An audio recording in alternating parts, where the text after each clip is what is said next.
Um, um, because the assault on the 2020 election by the former squatter Donald Trump and his enablers are so sweeping, the U.S. House Select Committee investigating the deadly January 6th Capitol riot must pursue evidence equally and broadly.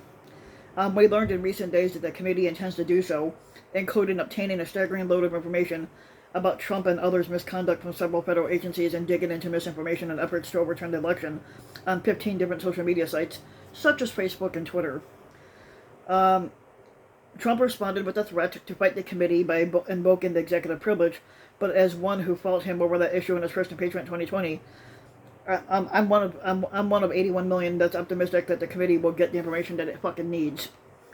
The committee's far-reaching demands for information to the executive branch and to non-government entities alike represent a classic investigative technique. Whether it's a criminal, civil, or congressional matter, you must get all the records, study the patterns, and see what emerges out of this.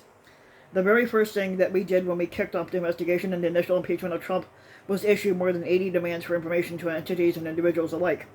And the facts of Trump's assault on the 2020 election and its certification are even more far-flung. For instance, Trump's alleged obstruction of the Mueller investigation principally centered on a handful of aides at the White House and the Department of Justice, whereas his alleged election wrongdoing encompassed multiple federal agencies and even reached into the states. The executive privilege stonewalling that Trump could order while in office won't fucking work anymore.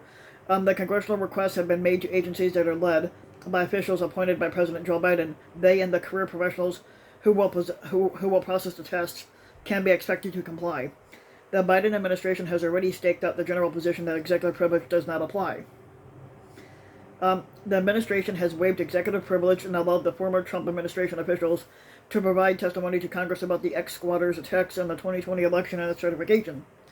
The U.S. Department of Justice correctly reasoned that the extraordinary events in this matter constitute exceptional circumstances, and the congressional need for information outweighs the executive branch's interest in maintaining confidentiality.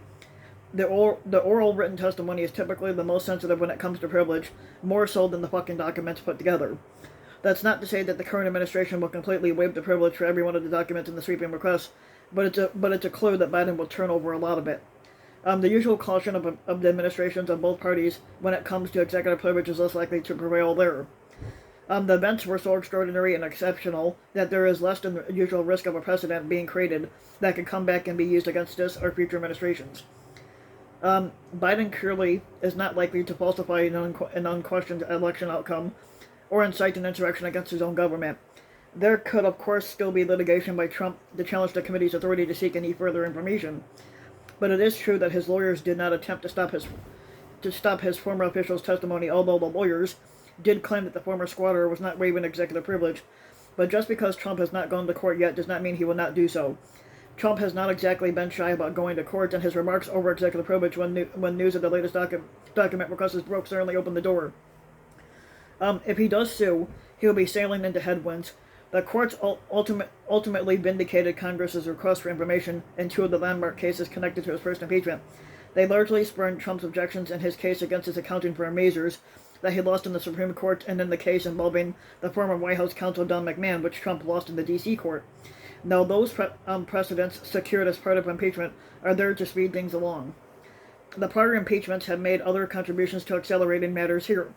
The second one earlier this year established an advanced factual scaffolding on which the committee is building by documenting in detail the events of January 6th and the long pattern of incitement by Trump that preceded it.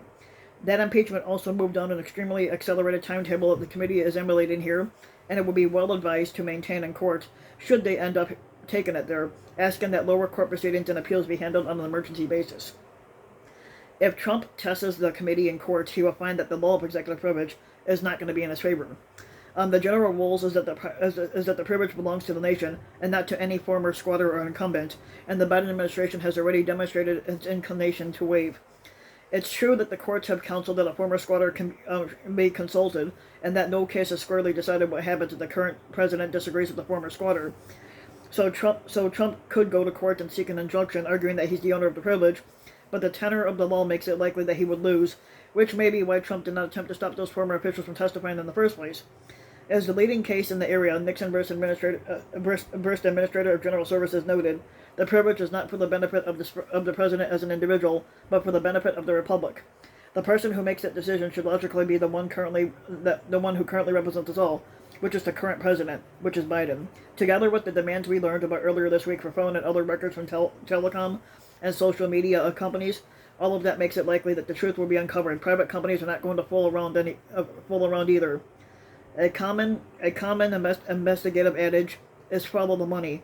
Now here Congress should follow Trump's lies, especially the big lie that the election was stolen. The January 6th committee is off to a good start doing that, and there is ultimately little that Trump will be able to do to stop this. So if you like the video, give the video a like and subscribe to my channel, RVW King, and also hit the notification bell so that you'll be notified when a new video comes out, and thanks for listening.